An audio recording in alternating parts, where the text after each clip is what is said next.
SC BricsCon 2024 with none other than Bearded Bricks, Richard Harding. Richard, I am excited to be standing next to your amazing castle. This is the first time I've seen it live. This is a project of passion for you and also a life project. I know that you have a YouTube channel devoted to this build and to your Lego building skills, and I love that. But today I want to talk to you mostly about what I'm looking at here right now, this amazing gigantic castle display. Can you just tell me about it real quick? Yeah, it pretty much started out as a smaller castle that kind of didn't last a convention. It fell apart. So what do you do when something falls apart? You got to build it bigger and better, right? It got bigger. Yeah, it is huge, and I mean, it's a centerpiece of any display. I can tell you that this thing stands alone.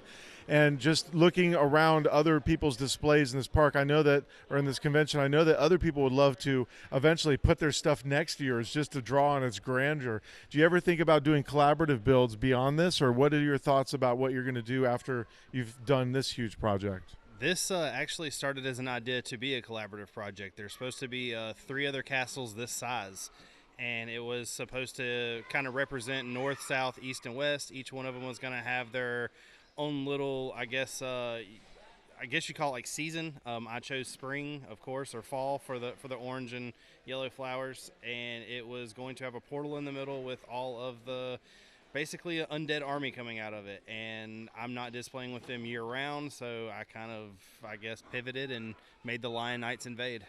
Now, did they build castles as enormous as yours? I don't know. I haven't seen them yet. Oh my gosh. Wow.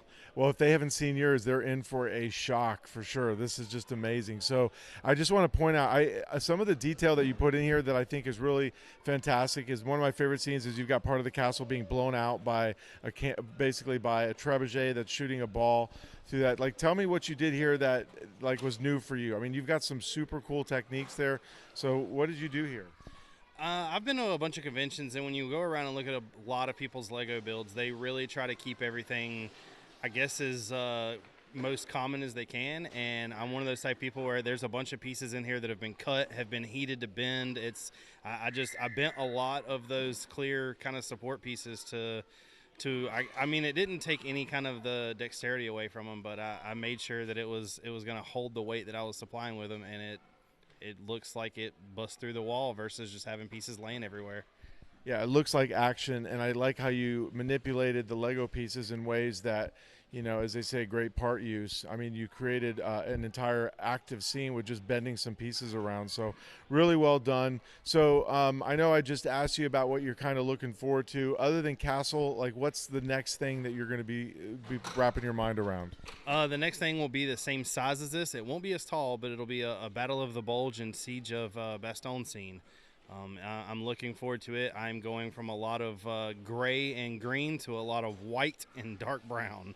Yeah, that's going to be amazing. I can't wait to see it, man. You're a fantastic builder. It's fun having you in the community. It was a great time hanging out with you this weekend, and I'm looking forward to what's next with Bearded Bricks. Thanks, Richard. Thank you.